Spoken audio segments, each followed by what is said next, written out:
Assalamu alaikum and a very warm welcome to EACT classes. My name is Tawqirul Islam. So continuing our disaster management series. Last के दो lectures में हमने introduction देखा and also we went through the different rather last के तीन lectures में हमने first lecture में हमने इंट्रोडक्शन टू डिजास्टर मैनेजमेंट देखा और जिसमें हम की टर्मिनोलॉजीज़ को कवर किया। सेकंड लेक्चर में हमने नेचुरल डिज़ास्टर्स को और थर्ड लेक्चर में हमने मैन मेड डिज़ास्टर्स या एंथ्रोपोजेनिक डिज़ास्टर्स को कवर किया। इस लेक्चर सीरीज़ का फोर्थ लेक्चर होने वाला है और आज की इस वीडियो में हम डिज़ास्टर मैनेजमेंट फ्रेमवर्क्स और इंस्टीट्यूशंस को पढ़ेंगे।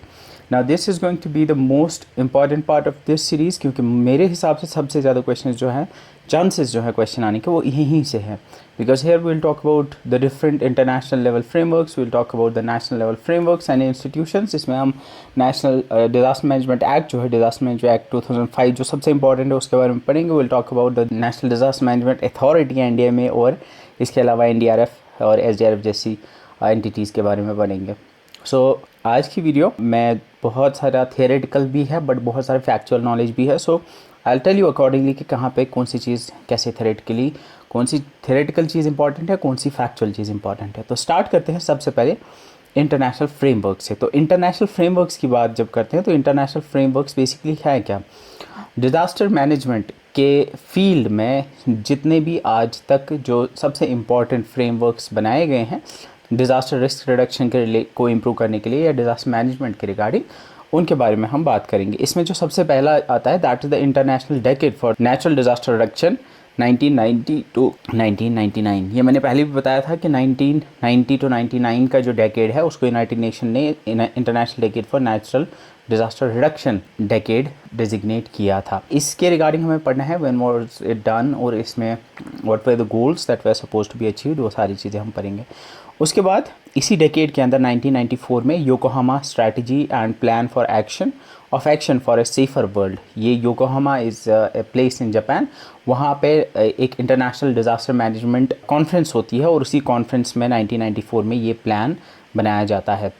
फिर इसके बाद ह्योगो फ्रेमवर्क फॉर एक्शन, ये Hyogo is also a place in Japan, ये 2005 में आता है और ये एक 10 ईयर प्लान था जो 2005 से 2015 तक डिज़ास्टर मैनेजमेंट के रिलेटेड ओवरऑल दुनिया में कंट्रीज़ के क्या गोल्स रहने चाहिए and how they should achieve that, वो सब इसमें लिखा हुआ था।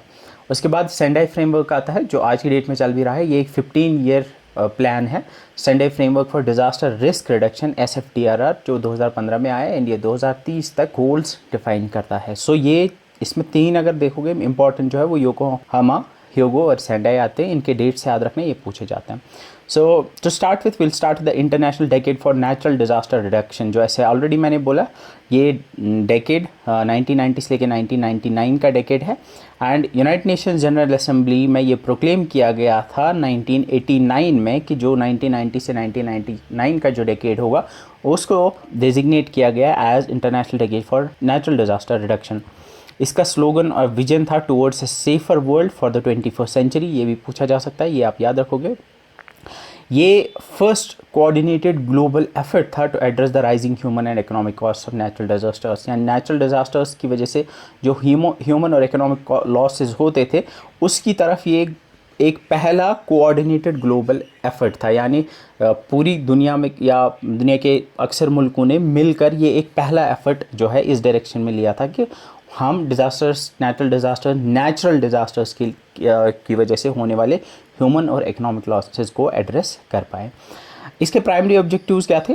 The first was to improve the capacity of each country to mitigate the effects of natural disasters, यानी हर एक कंट्री की कैपेसिटी इम्प्रूव की जाए to mitigate the effects of natural disasters.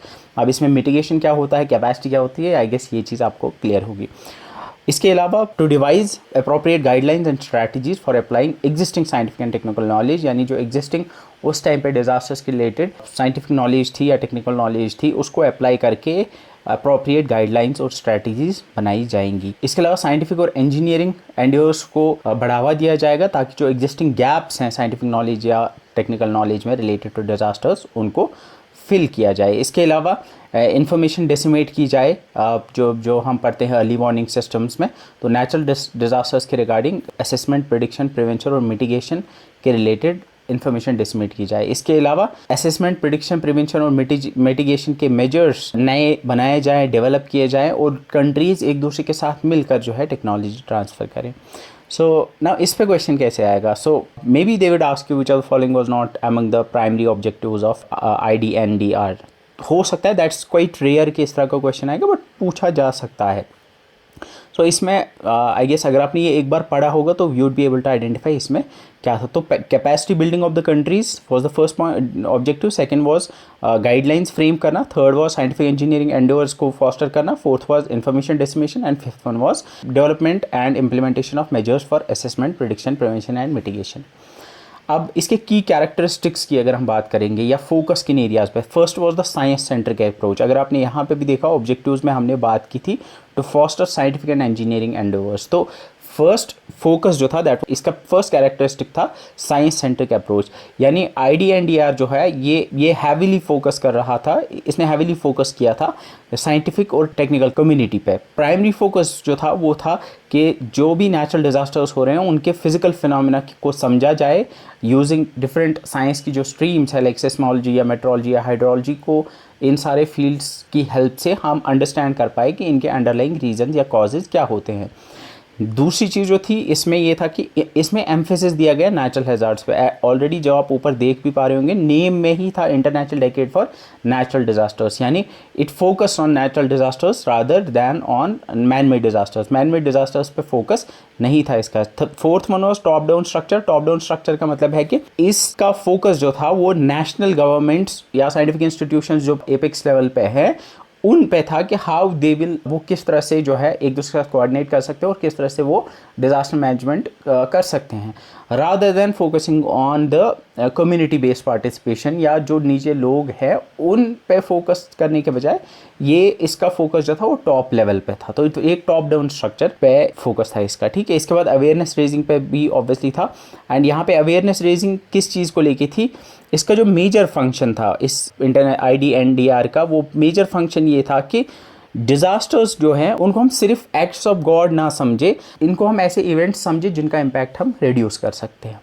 यानी इसका जो प्राइमरी फोकस था वो ये था कि लोगों को या गवर्नमेंट्स को अवेयर कराया जाए कि ये जो डिज़ास्टर्स होते हैं इन डिज़ास्टर्स को हम, इनका इम्पैक्ट हम कम कर सकते हैं, there are ways to do that. ये इसका प्राइमरी फोकस था। तो ये चार चीज़ें इसमें आप याद रखोगे, इस पे क्वेश्चन बन सकता है। साइंस सेंट्रिक अप्रोच पे फोकस था, नेचुरल हैज़ार्ड्स पे एम्फेसिस था, टॉप डाउन अप्रोच या top down structure, and also इसके बाद अवेयरनेस रेजिंग। ये चार इंपॉर्टेंट कैरेक्टरिस्टिक्स या फोकस पॉइंट्स थे इसके। अगर हम इसके मेजर माइलस्टोन की बात करेंगे तो that was the Yokohama conference 1994। ये डेकेड 1990 से 1990 तक था, और 1994 में एक वर्ल्ड कॉन्फ्रेंस होती है ऑन नेचुरल डिजास्टर रिडक्शन। 1994 में ये योकोहामा में होती है जापान के अंदर, एंड ये इस कॉन्फ्रेंस का एक्चुअली मकसद था कि जो international decade for natural disaster reduction है उसी का एक मिड टर्म रिव्यू किया जाए। यानी हमने जो 10 साल के लिए ये गोल्स बनाए थे या 10 साल के लिए ये प्रोग्राम जो हमने चलाया था, इस प्रोग्राम का हम मिड टर्म रिव्यू करें। यानी इसको ऑलरेडी चले हुए 5 साल हो गए थे, तो 5 साल इसका मिड टर्म था। तो मिड टर्म में हम इसको रिव्यू करें कि हम ये प्रोग्राम कितना सक्सेसफुल है या कितना हम इसको प्रॉपर्ली इम्प्लीमेंट कर पाए हैं।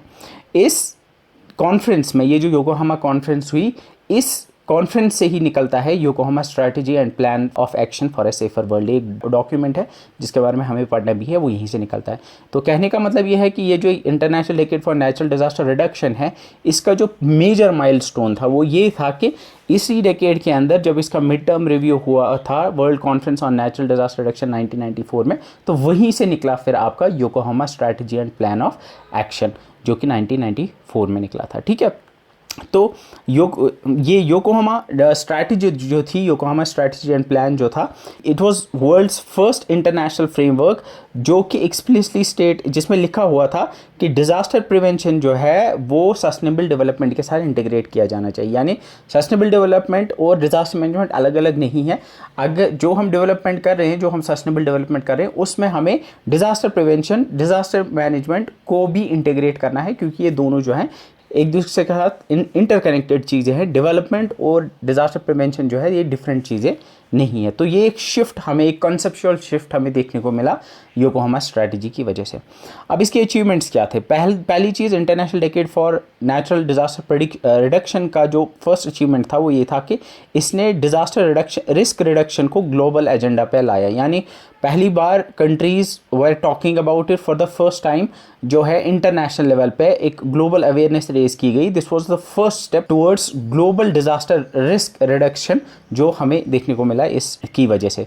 इसके अलावा इसकी वजह से बहुत सारी कंट्रीज़ ने नेशनल प्लेटफॉर्म्स या कमिटीज़ बनाई। ऑल्दो इंडिया में 2005 में आया, आफ्टर द 2004 सुनामी के बाद, इंडियन ओशन सुनामी के बाद इंडिया के अंदर NDMA, that's the national disaster management authority बनाई गई। लेकिन बाकी कंट्रीज़ में हमें देखने को मिला कि इसी डेकेड के अंदर ही वहाँ पर नेशनल डिजास्टर मैनेजमेंट अथॉरिटीज़ या नेशनल डिजास्टर मैनेजमेंट कमिटीज़, वहाँ पर एग्जीक्यूटिव कमिटीज़ जो है वो बनाई गई। ठीक है, इसके अलावा एडवांस साइंटिफिक अंडरस्टैंडिंग, ये जो जिसका एक प्राइमरी फोकस जो इसका था वो था कि हम डिज़ास्टर्स के अंडरलाइंग साइंटिफिक प्रिंसिपल्स को समझे, कंट्रीज़ एक दूसरे के साथ टेक्नोलॉजी शेयर करें so that we can address and we can understand the underlying foundation scientific principles under these natural disasters, ताकि इनको हम समझ सकें एंड उसकी बेसिस पे हम एक तो इनको मिटिगेट कर पाए एंड ऑल्सो हम अर्ली वार्निंग सिस्टम्स बना पाए सो दैट हम एट द एंड जो है लोगों की जानें बचा पाएँ। इसके अलावा it created a global community, because इसके बाद बहुत सारे साइंटिस्ट, बहुत सारे पॉलिसी मेकर्स और प्रैक्टिशनर्स ने they collaborated together towards the disaster management. ठीक है, इसके बाद it paved way for successors. कैसे? बिकॉज इसकी वजह से योकोहामा स्ट्रैटेजी प्लान आया एंड उसके बाद फिर ह्यूगो फ्रेमवर्क आया। तो इन ए वे बाद में जो फ्रेमवर्क्स बने उसके लिए जो है रास्ता बनाया था पहले ही IDNDR ने। अब लिमिटेशंस, उसकी क्रिटिसिज्म क्या थी? फर्स्ट लिमिटेशन या क्रिटिसिज्म इसका ये था कि over emphasis on science and technology. कुछ लोग कहते थे कि it was too much technocentric, यानी ज़्यादा ही फोकस जो है टेक्नोलॉजी पे दिया गया and social, economic, political factors को नेग्लेक्ट किया गया। इसके अलावा gap between rhetoric and reality, इसका मतलब है कुछ लोग क्रिटिसाइज करते थे कि अवेयरनेस तो बढ़ाई गई लेकिन असल में एक्चुअल ग्राउंड लेवल पे जो इम्प्लीमेंटेशन है वो बहुत मुश्किल है, वो उतने अच्छे से नहीं हो पाई। इसके बाद insufficient focus on mitigation and prevention. इसका और एक क्रिटिसिज्म ये भी था कि IDNDR है, इसका ज़्यादा फोकस जो था वो डिज़ास्टर प्रिपेयर्डनेस पे था, रिस्पॉन्स पे था, यानी पोस्ट डिज़ास्टर फेज पे था, rather than prevention and mitigation, यानी प्री डिज़ास्टर फेज पे इसका फोकस नहीं था। So this was one of the criticisms जो इसका था। And next was disaster losses that continued to rise, यानी 1990s में भी हमें देखने को मिला कि डिज़ास्टर की वजह से जो लॉसेज होती थी लाइफ या प्रॉपर्टी की, वो कम नहीं हुई, they kept on increasing globally.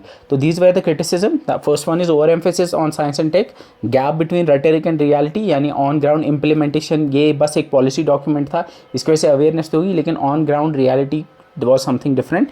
इसके अलावा insufficient focus on mitigation and prevention, pre disaster phase पे इसका फोकस नहीं था, इसका फोकस जो था वो पोस्ट डिज़ास्टर पे था। इसके अलावा जो डिज़ास्टर लॉसेस थे वो कंटिन्यूसली राइज होते गए, यानी इन ए वे पीपल क्रिटिसाइज्ड कि ये इफेक्टिव नहीं था उस लेवल तक। तो इसके बाद आता है Yokohama strategy and plan of action for a safer world 1994। इस डॉक्यूमेंट का टाइटल था यही था, the Yokohama strategy and plan of action for a safer world. ये अडॉप्ट किया गया world conference on natural disaster reduction, जो कि हुई थी 1994 में योकोहामा जापान के अंदर। 1994 मई के अंदर ये डॉक्यूमेंट जो है ये साइन किया गया था।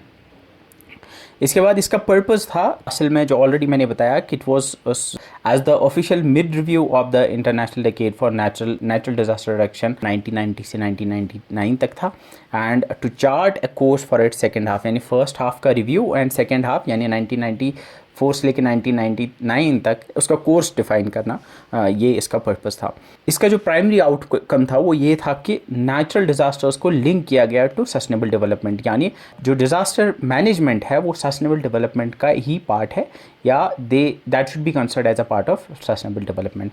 योकोहामा इससे पहले, यानी योकोहामा स्ट्रैटेजी से पहले डिज़ास्टर्स को लार्जली कंसिडर किया जाता था as unpredictable acts of God, यानी ये एक्ट्स ऑफ गॉड थे जो अनप्रेडिक्टेबल थे, एंड ये डिज़ास्टर्स जो थे ये कंसिडर किए जाते थे separate from the countries developmental path, यानी कंट्री का जो डेवलपमेंट है वो अलग कंसिडर किया जाता था डिज़ास्टर्स से। और फोकस जो होता था डिज़ास्टर रिस्पॉन्स में, यानी पोस्ट डिज़ास्टर फेज में, कि फोकस इस चीज़ पे होता था कि अगर डिज़ास्टर आएगा तो how can we cope with that, हम कैसे रिस्पॉन्स देंगे, उस पे फोकस होता था। लेकिन योकोहामा के बाद शिफ्ट हमें देखने को मिला। पहला शिफ्ट जो हमें देखने को मिला वो ये था कि इट वॉज एस्टैब्लिश कि जो डिज़ास्टर्स होते हैं वो ऑफन पुअर प्लान डेवलपमेंट की वजह से होते हैं। यानी डेवलपमेंट और डिजास्टर को जो अलग अलग कंसिडर किया जाता था उनको इंटीग्रेट किया गया, उनको कनेक्टेड कंसिडर किया गया, उनको कनेक्टेड माना गया कि डेवलपमेंट और डिजास्टर होते हैं वो अलग अलग नहीं होते हैं, रादर डिज़ास्टर वहीं पे आता है जहाँ पे पुअर प्लान्ड डेवलपमेंट होती है। क्योंकि जो डेवलपमेंट के रिगार्डिंग डिसीजंस लिए जाते हैं, लाइक लोग कहाँ पे रहेंगे, लोग कैसे मकान कैसे होंगे, एनवायरनमेंट को कैसे मैनेज किया जाएगा, ये सारी चीज़ें जो है यही डिटरमाइन करती है, जो एक्चुअली डेवलपमेंट को डिफ़ाइन करती हैं, यही जो है डिफ़ाइन करती हैं कि लोगों की वल्नरेबिलिटी डिफ़ाइन करती हैं। और अगर हम डेवलपमेंट को प्रॉपरली कर पाएँ, यानी डिज़ास्टर मैनेजमेंट को माइंड में रख के कर पाए, तो हम लोगों की जो वल्नरेबिलिटी है उसको कम कर सकते हैं। तो इन ए वे हम डिज़ास्टर की वजह से होने वाले जो डैमेज है उसको कम कर सकते हैं। सो देयरफॉर डिज़ास्टर रिडक्शन जो है, डिज़ास्टर रिस्क रिडक्शन जो है, ये कोई सेपरेट एक्टिविटी नहीं है, रादर ये सस्टेनेबल डेवलपमेंट का ही एक कंपोनेंट है। तो ये एक बहुत इंपॉर्टेंट बात है जो योकोहामा स्ट्रैटेजी के बारे में आपको याद रखनी है कि यहाँ पे हमें एक शिफ्ट देखने को मिला कि जो डिज़ास्टर मैनेजमेंट है, वो जो डिज़ास्टर्स हैं वो सिर्फ एक्ट्स ऑफ गॉड नहीं होते हैं और वो डेवलपमेंट से अलग नहीं होते हैं, रादर डिज़ास्टर मैनेजमेंट और आपका जो सस्टेनेबल डेवलपमेंट है वो एक दूसरे का कनेक्टेड है। रादर जो डिज़ास्टर मैनेजमेंट या डिज़ास्टर रिस्क रिडक्शन है वो सस्टेनेबल डेवलपमेंट का ही एक एसेंशियल कंपोनेंट है। इसके की प्रिंसिपल्स की अगर बात करेंगे तो first principle was risk assessment, second was prevention and preparedness, third was national responsibility, community participation, early warning system, education and training, environmental protection। यानी इसका जो फोकस था या जिन एरियाज पे इसका फोकस था वो था रिस्क असेसमेंट पे, प्रिवेंशन एंड प्रिपेयर्डनेस पे, प्रिवेंशन यानी प्री डिज़ास्टर फेज पे भी फोकस था और प्रिपेयर्डनेस पे भी फोकस था। नेशनल रिस्पॉन्सिबिलिटी यानी हर एक कंट्री को बताया गया कि ये आपकी प्राइमरी रिस्पॉन्सिबिलिटी है कि आप अपने लोगों को डिज़ास्टर्स से बचाओ। इसके अलावा कम्युनिटी पार्टिसिपेशन, ये पहला फ्रेमवर्क था दुनिया का जिसने कम्युनिटी, लोकल कम्युनिटीज़ को इन्वॉल्व करने की बात की। इसके अलावा it emphasised on developing early warning systems. इसके अलावा एजुकेशन एंड ट्रेनिंग में इट एम्फेसाइज कि जो डिज़ास्टर्स के रिगार्डिंग एजुकेशन या अवेयरनेस है वो एजुकेशन सिस्टम्स में हमें इंटीग्रेट करनी चाहिए। एंड इसके अलावा इट रिकग्नाइज कि एनवायरमेंटल डिग्रेडेशन और disaster risk reduction, increase disaster risk reduction के बीच में एक कनेक्शन, यानी अगर एनवायरमेंटल डिग्रेडेशन ज़्यादा होता है तो उसकी वजह से डिज़ास्टर रिस्क जो है वो भी बढ़ता है।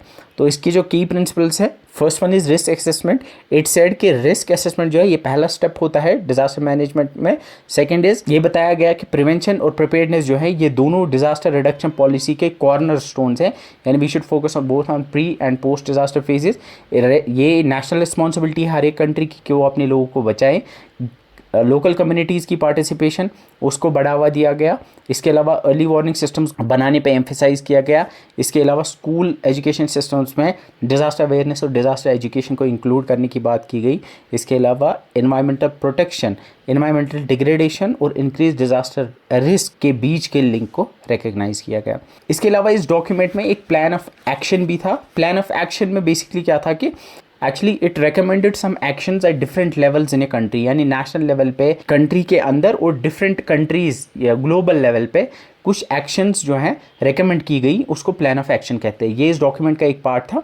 तो नेशनल लेवल पे जो प्लान ऑफ एक्शन के अंदर जो एक्शंस रेकमेंड की गई उसमें फर्स्ट था कि हर एक कंट्री जो है वो एक नेशनल डिज़ास्टर मैनेजमेंट प्लान बनानी चाहिए। इसके अलावा एक नेशनल कोऑर्डिनेटिंग बॉडी होनी चाहिए। हर एक country, every country should establish a national coordinating body, like एक नेशनल लाइक जहाँ जैसे इंडिया में we have the NDMA।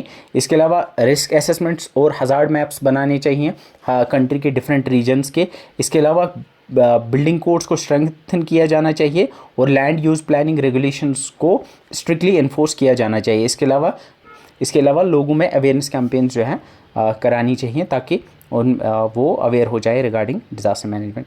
Regional level पे या इंटरनेशनल लेवल पे कंट्रीज़ को बताया गया कि they should share information technology and expertise, different technologies जो इन्वॉल्व होती हैं स्पेसिफिकली जो अर्ली वार्निंग सिस्टम्स हैं उनमें। इसके अलावा क्रॉस बॉर्डर रिस्क जो है उनमें कोऑपरेट कर पाए, लाइक जो रिवर बेसिन फ्लड्स होते हैं, जैसे जो मल्टीपल कंट्रीज़ में जो रिवर्स जाती हैं या साइक्लोन्स के अंदर चूँकि साइक्लोन्स मल्टीपल कंट्रीज़ को हिट करती है, तो उसमें they should coordinate with each other, cooperate with each other. इसके अलावा जो डेवलपिंग कंट्रीज़ हैं उनको डेवलप्ड कंट्रीज जो हैं वो फाइनेंशियल और टेक्निकल असिस्टेंस प्रोवाइड करनी चाहिए। तो this was the plan of action जो कि Yokohama strategy plan of action में बनाया गया था। इसकी अचीवमेंट्स की अगर बात करेंगे तो फर्स्ट वॉज, इसकी सबसे बड़ी अचीवमेंट जो थी वो ये थी कि इसके बाद यानी योकोहामा स्ट्रैटेजी के बाद डिजास्टर रिस्क और डेवलपमेंट को कनेक्टेड एंटिटीज़ कंसिडर किया गया। इसके अलावा हमें एक शिफ्ट देखने को मिला डिज़ास्टर रेस्पॉन्स से टुवर्ड्स डिज़ास्टर रिडक्शन। जो मैंने ऑलरेडी आपको बोला कि इससे पहले the focus was on the post disaster phase, लेकिन इसके बाद जो फोकस है वो शिफ्ट हो गया टुवर्ड्स प्री डिज़ास्टर फेज यानी डिज़ास्टर रिडक्शन मॉडल की तरफ। एक रिएक्टिव से प्रोएक्टिव मॉडल की तरफ हमें एक शिफ्ट देखने को मिला। इसके अलावा योकोहामा स्ट्रैटेजी फ्रेमवर्क ने it laid the ground work for the Hyogo framework जो 2005 में बाद में आया, उसका फाउंडेशन जो है इसी ने डाला। So these were the primary, तो प्राइमरली हमने देखा शिफ्ट हमें देखने को मिला कि development and disaster risk are interlink to each other. इसके अलावा रिएक्टिव से प्रोएक्टिव मॉडल की तरफ हमें एक शिफ्ट देखने को मिला। लिमिटेशंस, इसकी first limitation was non binding, यानी ये स्ट्रैटेजी जो थी ये किसी पे भी, किसी कंट्री पे भी कोई लीगल बाइंडिंग नहीं थी। यानी अगर कोई कंट्री चाहती तो इसको इम्प्लीमेंट करती, अगर नहीं करती तो nobody was going to ask about it. इसके अलावा there was an implementation gap, यानी आइडियाज़ जो इसमें थे वो बहुत पावरफुल थे, लेकिन ये देखा गया कि इनको सिस्टमैटिकली इम्प्लीमेंट नहीं किया गया। बहुत सारी कंट्रीज़ में वो पॉलिटिकल विल नहीं थी कि वो इसके अंदर जो गाइडलाइंस थी वो इम्प्लीमेंट कर पाए। इसके अलावा लिमिटेड मॉनिटरिंग, यानी जो कंट्रीज़ हैं उनकी जो प्रोग्रेस है इसमें उसको मॉनिटर करने के लिए there was no mechanism available there, and countries को कोई अकाउंटेबल नहीं ठहरा सकता था कि उन्होंने कितनी प्रोग्रेस की है इसके अंदर। सो दिस वाज अनदर लिमिटेशन। तो ये 3 लिमिटेशंस हैं जो आपको पता होनी चाहिए। इसके बाद आता है Hyogo framework for action 2005 to 2015। इस डॉक्यूमेंट का टाइटल था ह्योगो फ्रेमवर्क फॉर एक्शन, ये 2005 में आता है। इसको अडॉप्ट किया गया the world conference on disaster reduction, जो ह्योगो जापान में होती है, ये कोबे ह्योगो में होती है, ये होती है जनवरी 2005 के अंदर। ये एक 10 साल का प्लान बनाती है। इस डॉक्यूमेंट से it proposes A 10-year plan जो 2005 से 2015 तक चलने वाला था। ये आता है योकोहामा स्ट्रैटेजी प्लान के बाद, जो ऑलरेडी हमने देखा जो 1994 में आया था। इसका कॉन्टेक्स्ट क्या था? असल में जो इंडियन ओशन में जो सुनामी आई थी 2004 के अंदर 26 दिसंबर में, जो हमने ऑलरेडी देखा, उसकी वजह से we already saw that 227,000 people were killed across 14 countries. तो वो एक स्टार्क रिमाइंडर था ग्लोबल वल्नरेबिलिटी का, यानी उसने पूरी दुनिया को एक रिमाइंडर दिया कि कितने लोग कितने वल्नरेबल हैं टू सच डेवस्टेटिंग डिज़ास्टर्स। तो उसी का के आफ्टर मैथ में, उसी के इमीडिएट आफ्टर मैथ में ह्योगो फ्रेमवर्क को अडॉप्ट किया गया।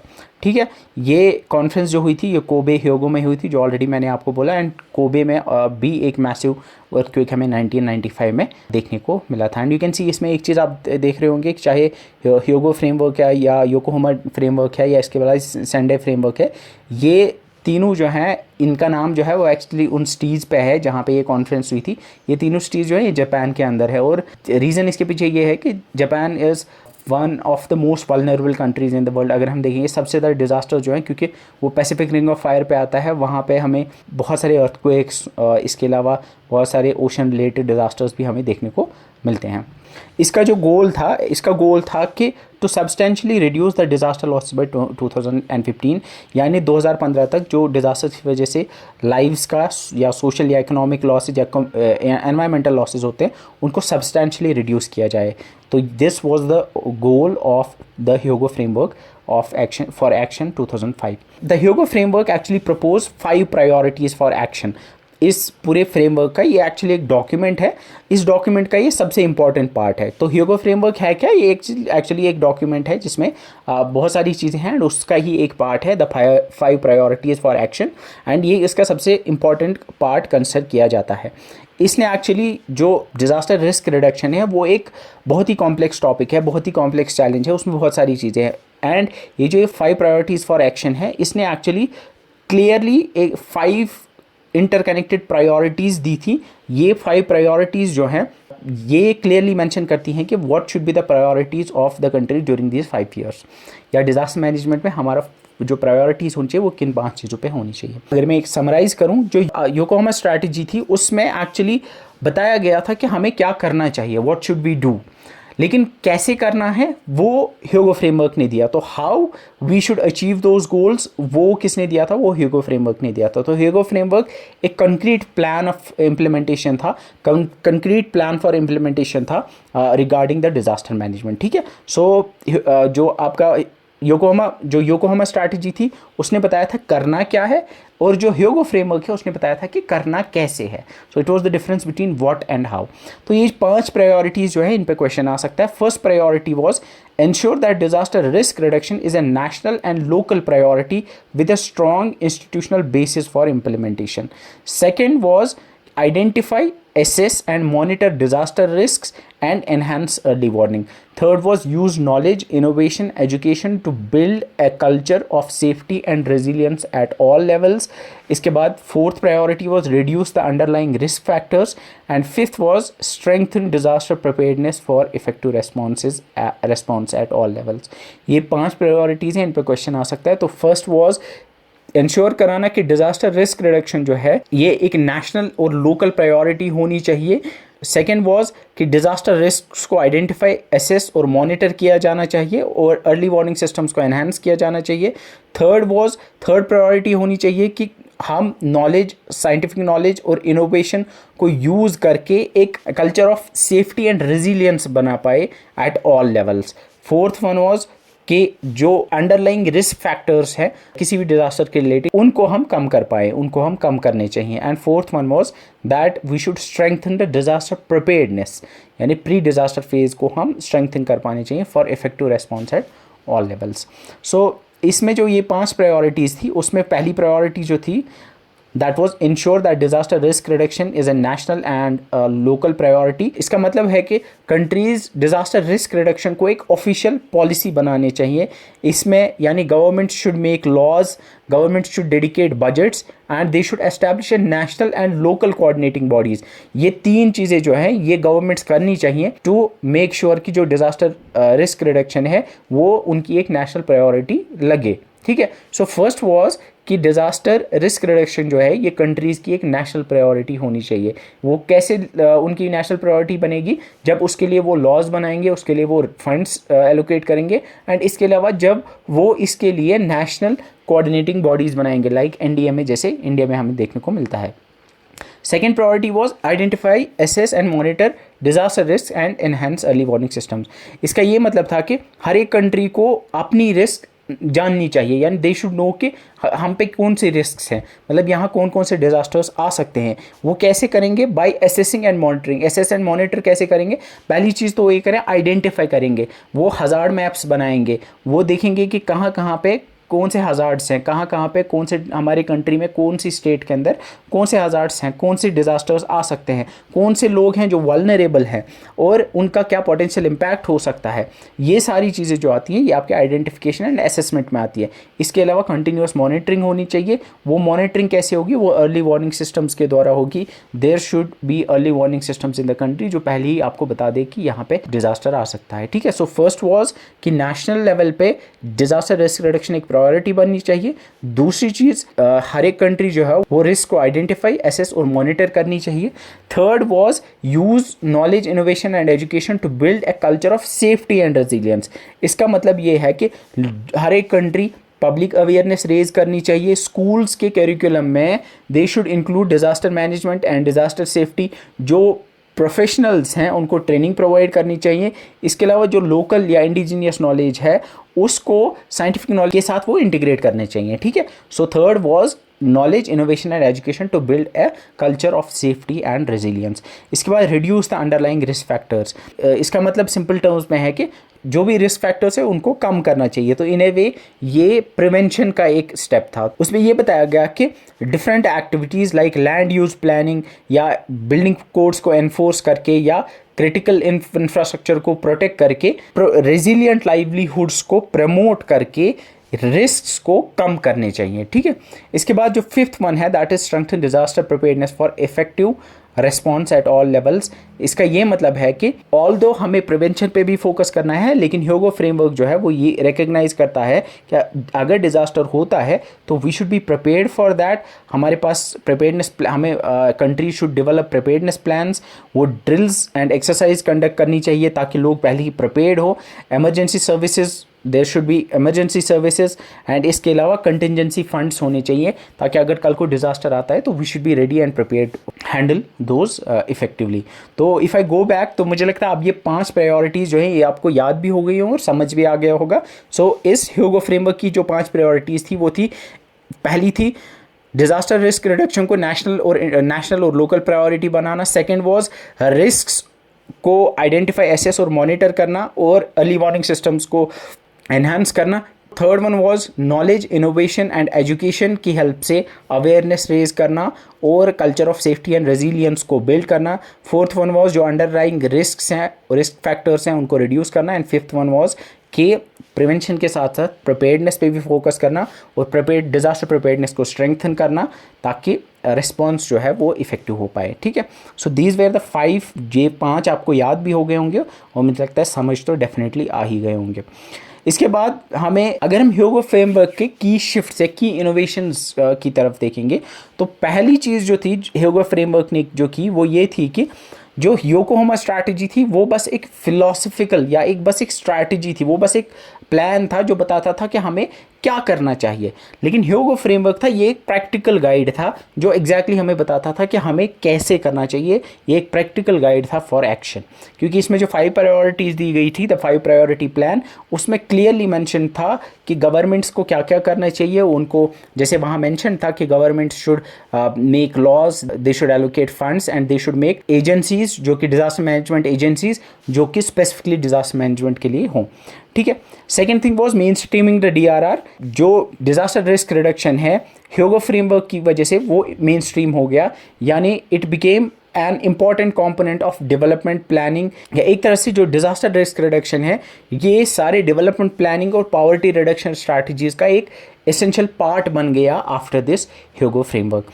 इसके बाद ये एक हॉलिस्टिक अप्रोच था बिकॉज इसने पोस्ट डिज़ास्टर के साथ साथ प्री डिज़ास्टर को भी कवर किया था, यानी इट एम्फेसाइज्ड और it covered both preparedness as well as response. इसके बाद introduction of monitoring, it established the first global system for countries to self report their progress against 5 priorities. It was established कि जो ये countries हैं वो self report करेंगी अपनी progress को, यानी एवरी कंट्री विल रिपोर्ट हर साल बाद कि हमने कितनी प्रोग्रेस की है इन 5 प्रायोरिटीज़ में। तो this was for the first time. जैसे ये पुराने जो थे योकोहामा IDNDR जो था उनका एक प्रोमिनेंट क्रिटिसिज्म जो था वो ये था कि उनमें किसी तरह का कोई इवैल्यूएशन नहीं था, लाइक किस कंट्री ने इम्प्रूव किया है उसके लिए कोई there was no framework available there. लेकिन ह्यूगो फ्रेमवर्क में हमने देखा कि एक सिस्टम बनाया गया कि हर एक कंट्री जो है वो अपनी प्रोग्रेस को रिपोर्ट करेगी आफ्टर एवरी ईयर एंड उसको HFA मॉनिटर कहा जाता था। ठीक है, इसके बाद इसकी अचीवमेंट्स और सक्सेस की अगर बात करेंगे, the first thing was global adoption of DRR। जैसे मैंने ऑलरेडी बोला कि ह्यूगो फ्रेमवर्क की वजह से जो डिज़ास्टर रिस्क रिडक्शन है ये एक स्टैंडर्ड टर्म बन गई एंड इसको ग्लोबली एक्सेप्ट किया गया and it was integrated in all the developmental works. Second thing was institutional strengthening. जैसा पहली ही प्रायोरिटी जो थी इसकी उसमें ये था कि कंट्रीज़ जो है वो इस्टेब्लिश करेंगी national platforms for disaster risk reduction and इसके अलावा इम्प्रूविंग अर्ली वार्निंग सिस्टम्स, इसमें भी प्रायोरिटी नंबर 3 जो थी। इसके बाद हमने ये देखा कि बहुत सारी कंट्रीज़ ने अर्ली वार्निंग सिस्टम्स को डेवलप और इम्प्लीमेंट किया। इसके अलावा ग्लोबल कोलैबोरेशन हमने देखी, इसकी वजह से डिज़ास्टर रिस्क रिडक्शन के अराउंड हमने रेगुलर मीटिंग्स देखने को मिली ग्लोबल और रीजनल लेवल पे ताकि नॉलेज शेयर की जाए। तो इसके जो अचीवमेंट्स थे, first was global adoption of disaster risk reduction, second was institutional strengthening at national level. इसके अलावा इम्प्रूव्ड अर्ली वार्निंग सिस्टम्स हमें इसके बाद देखने को मिले एंड ग्लोबल कोलैबोरेशन भी बढ़ गई after the Hyogo framework for action. इसकी limitations and the lessons that we learn from it, first was lack of measurable targets. इसका प्राइमरी गोल जो था वो था सस्टेनेबली रिड्यूस द लॉसेस। वहाँ पे अगर आपको याद होगा मैंने पहले बताया था कि इसका जो प्राइमरी गोल था that was to sustainably reduce the losses, लेकिन वो सब्सटेंशियली रिड्यूस द लॉसेस जो था ये एक वेग टर्म थी, लाइक एग्जैक्टली नहीं पता था कि कितना हमें कम करना है, like in terms of economy और in terms of loss of life हमें कितना कम करना है, कितना रिड्यूस करना था। तो ये एक वेग टर्म थी, तो इसका ये क्रिटिसिज्म होता था। एंड साथ में there was no concrete targets और indicators to hold countries accountable, यानी कोई कंक्रीट टारगेट्स इसमें डिफाइंड नहीं थे। इसके बाद focus on managing not preventing the risk, यानी इसका और एक क्रिटिसिज्म ये भी होता था कि जैसे प्रायोरिटी, ऑल्दो प्रायोरिटी 4 में लिखा हुआ है कि we should reduce the underlying risk factors, लेकिन ज़्यादातर कंट्रीज़ जो है उनका फोकस जो था वो प्रायोरिटी 1, प्रायोरिटी 2 या प्रायोरिटी 5 पे था, जो कि रिस्क रिडक्शन के बजाय जिनका फोकस रिस्क प्रिवेंशन के बजाय जिनका फोकस जो था वो डिज़ास्टर मैनेजमेंट पे था, यानी पोस्ट डिज़ास्टर फेज पे था, यानी प्रिपेयर्डनेस को और इम्प्रूव करने पे था। ठीक है, तो ये भी इसकी एक क्रिटिसिज्म में आता है। इसके अलावा इनसफिशिएंट फोकस ऑन इम्प्लीमेंटेशन, यानी ये गाइडिंग फ्रेमवर्क था लेकिन ये कोई बाइंडिंग ट्रीटी नहीं थी। एग्जैक्टली जैसे जैसे योकोहामा फ्रेमवर्क के साथ भी था, तो ये एक गाइडिंग फ्रेमवर्क था, ये कोई बाइंडिंग नहीं थी किसी कंट्री पे। इस वजह से क्या होता है कि जब बाइंडिंग नहीं होती है कंट्री पे तो उस वजह से इम्प्लीमेंटेशन में दिक्कत आती है। इसके अलावा इसका लिमिटेड स्कोप है, again it primarily focus on the natural hazards, इस वजह से जो मैनमेड हजार्ड्स की वजह से ग्रोइंग रिस्क बढ़ रहा था उस पर इसका फोकस नहीं था। इसके अलावा अंडरस्टैंड रोल ऑफ की एक्टर्स, ये इसमें ये बताया गया कि इसका और एक क्रिटिसिज्म ये भी होता है कि private sector, local government, civil societies या कम्युनिटीज़ का रोल जो है वो डिफ़ाइन नहीं किया गया, रादर ज़्यादा फोकस जो है वो कंट्री के मतलब सेंट्रल इंपॉर्टेंस जो है वो दी गई सेंट्रल गवर्नमेंट्स को या कंट्रीज़ के गवर्नमेंट्स को, ठीक है, नेशनल गवर्नमेंट्स को। इसके बाद आता है आपके 2015 के अंदर Sendai framework for disaster risk reduction. ये एक 15 ईयर प्लान है जो 2015 से 2030 तक चलेगा। इसको अडॉप्ट किया गया 3rd UN world conference on disaster risk reduction, जो कि 2015 के अंदर हुई थी सेंडाई जापान के अंदर। मार्च 2015 में ये हुआ था। ये एक 15 ईयर प्लान है और ये एक voluntary and non binding agreement है।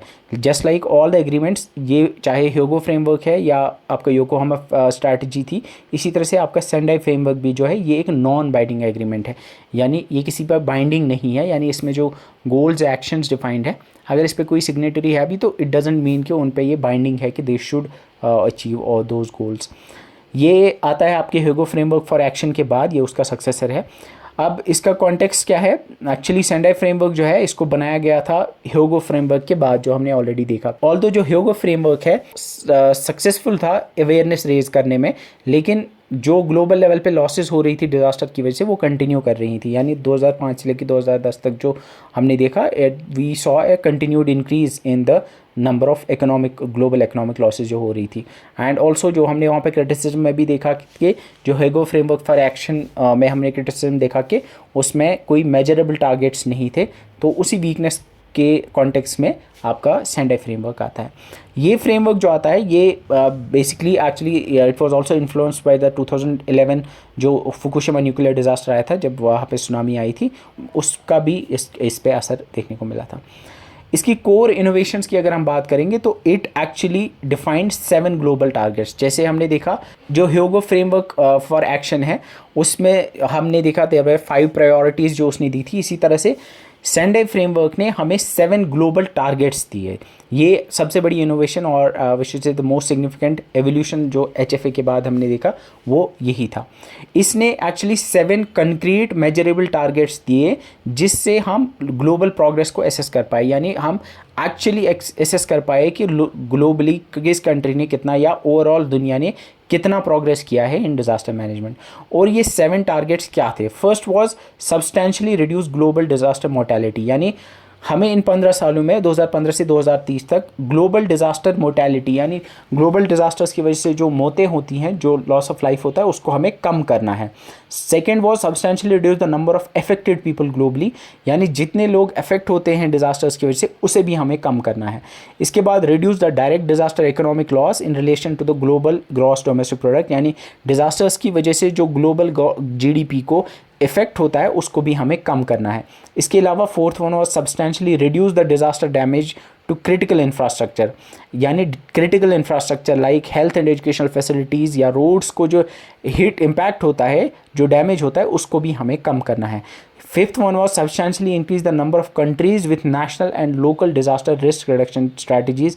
यानी हमें और कंट्रीज़ में, यानी जितनी कंट्रीज़ के पास रिस्क रिडक्शन स्ट्रैटेजीज़ हैं हमें उसको बढ़ाना है. यानी more and more countries should have national and local disaster risk reduction strategies. इसके अलावा substantially enhance the international cooperation, यानी developing countries to developing countries, यानी हमें इंटरनेशनल कोऑपरेशन को बढ़ाना है. And fifth one was substantially and the last one was substantially increase the availability of and access to multi hazard early warning systems. यानी हमें early warning systems की availability को बढ़ाना है and more countries and more people should have access to it. I think ये 7 जो है ये याद भी हो गए होंगे. इस पर क्वेश्चन आ सकता है, मे बी 4 दिए होंगे और आपको पूछा जाएगा इनमें से कौन सा ग्लोबल टारगेट नहीं था. Which one of the following was not among the 7 global targets that were mentioned in the Sendai framework 2015. तो ये आप याद रखोगे, ये 7 हैं. फर्स्ट वॉज ग्लोबल मोर्टेलिटी को कम करना, ग्लोबल डिजास्टर मोर्टेलिटी को कम करना. Second was number of people affected globally को कम करना. Third was economic loss to the global GDP को कम करना. Fourth was disaster damage to the critical infrastructure को कम करना. Fifth was number of countries having national and local disaster risk reduction strategy को बढ़ाना. सिक्स वॉज इंटरनेशनल कोऑपरेशन को enhance करना. And seventh one was early warning systems का access या availability उनकी बढ़ाना टू इंक्रीज दैट. सो इसमें आप देख पा रहे होंगे जो टारगेट 1 से लेकर 4 तक या ए से लेकर डी तक जो टारगेट्स हैं वो रिडक्शन इन लॉसेज पे फोकस करते हैं, और जो आपके 5 से लेके 7 तक या ई से लेके जी तक जो है उनका फोकस है on increasing capacity and action. ठीक है.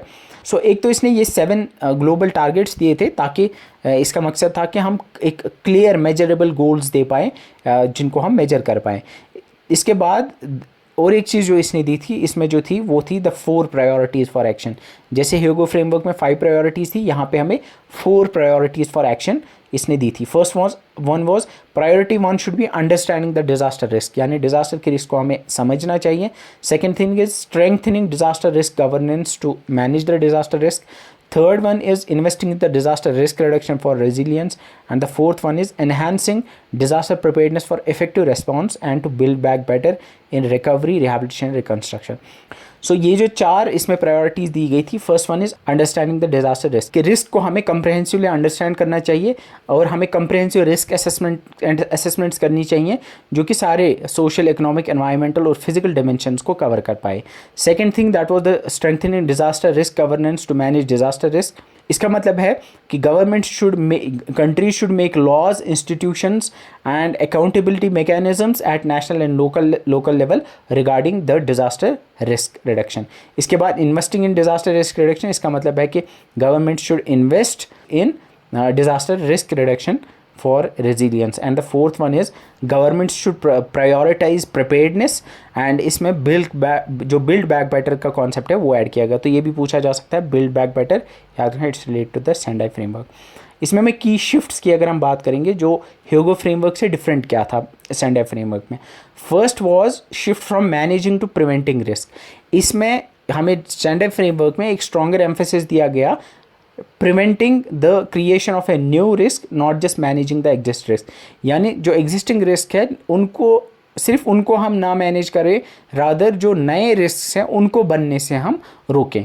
सेकेंड वॉज यहाँ पे जो मेजर डिफरेंस था वो ये था कि जो सेंडाई फ्रेमवर्क है it gave the 7 global targets जो मेजरेबल थे, एंड इन ए वे ये मेजरेबल टारगेट्स जो थे ये हमें मिसिंग देखने को मिले थे. They were not present in the Hyogo framework. इसके अलावा एक ब्रॉडर स्कोप फॉर हज़ार्ड्स, यानी यहाँ पे एक्सप्लिसिटली नेचुरल हज़ार्ड्स की बात नहीं की गई है. जिस तरह से हमने ह्यूगो फ्रेमवर्क में क्रिटिसिज्म ये भी देखा था कि वहाँ पे सिर्फ नेचुरल हज़ार्ड्स की बात की गई है, बट यहाँ पे मैन मेड हज़ार्ड्स और बाकी एंथ्रोपोजेनिक हज़ार्ड्स की भी बात की गई थी. एंड इसके अलावा यहाँ पे focus was on governance and accountability, क्योंकि प्रायोरिटी 2 जो है वो एम्फेसाइज करती है गवर्नेंस के मैकेनिज्म्स पे. इसके अलावा ऑल ऑफ सोसाइटी अप्रोच, यानी जैसे हमने वहाँ पे देखा था कि ह्यूगो फ्रेमवर्क में ज़्यादा फोकस जो था वो नेशनल गवर्नमेंट्स पे था, लेकिन यहाँ पे एक्सप्लिसिटली मेंशन किया गया है कि all the different stakeholders यानी private sector, civil society, academia, science, local governments, central governments, state governments या communities, सबका जो है रोल डिफाइन किया गया था, सबकी रिस्पॉन्सिबिलिटी डिफाइन की गई है सेंडाई फ्रेमवर्क में। ये हमें नहीं देखने को मिलता है इन द ह्यूगो फ्रेमवर्क। इसके अलावा जो बिल्ड बैक बेटर का कॉन्सेप्ट है ये हमें देखने को मिला था सेंडाई फ्रेमवर्क के अंदर।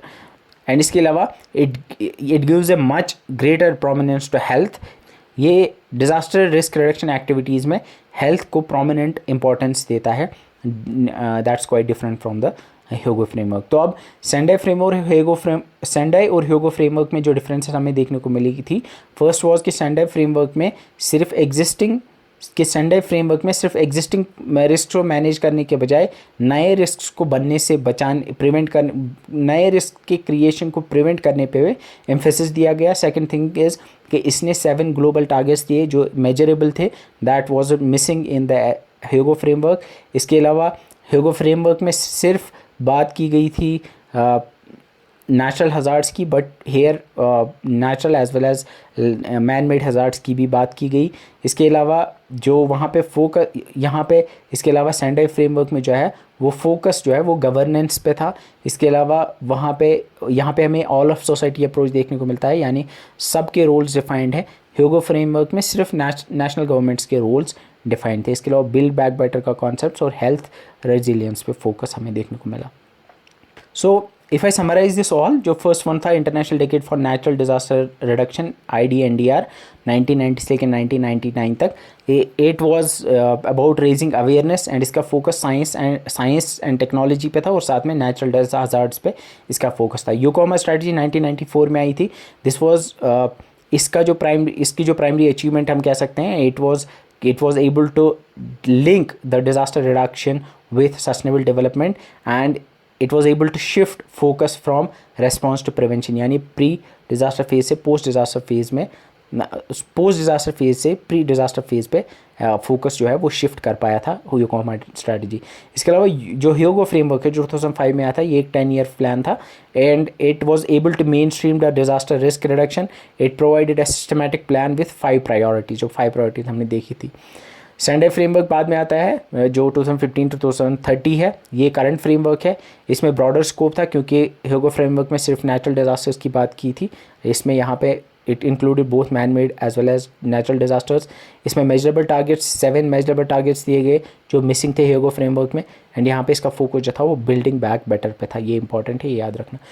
अब यहाँ पे one thing I want to make clear कि ये जितना भी मैंने अभी तक इसमें पढ़ाया है, ये चारों फ्रेमवर्क जो हैं, आई एम क्वाइट श्योर कि अगर क्वेश्चन आएगा you'd be able to do that, क्योंकि आपको ऊपर से आप पता है कि योकोहामा फ्रेमवर्क में क्या था, ह्यूगो फ्रेमवर्क में क्या था, सेंडाई फ्रेमवर्क में क्या था, उनमें क्या। तो if you are given like 4 statements, आप मुझे लगता है इजीली कर पाओगे, निकाल पाओगे कि उनमें लाइक वो सही है या गलत है। एंड इनमें मोस्टली या तो क्वेश्चन डेट पे आएगा या तो स्टेटमेंट बेस्ड क्वेश्चन आएगा। तो I think you would be able to do that. So thank you so much for watching. See you in the next video. Till then, bye bye.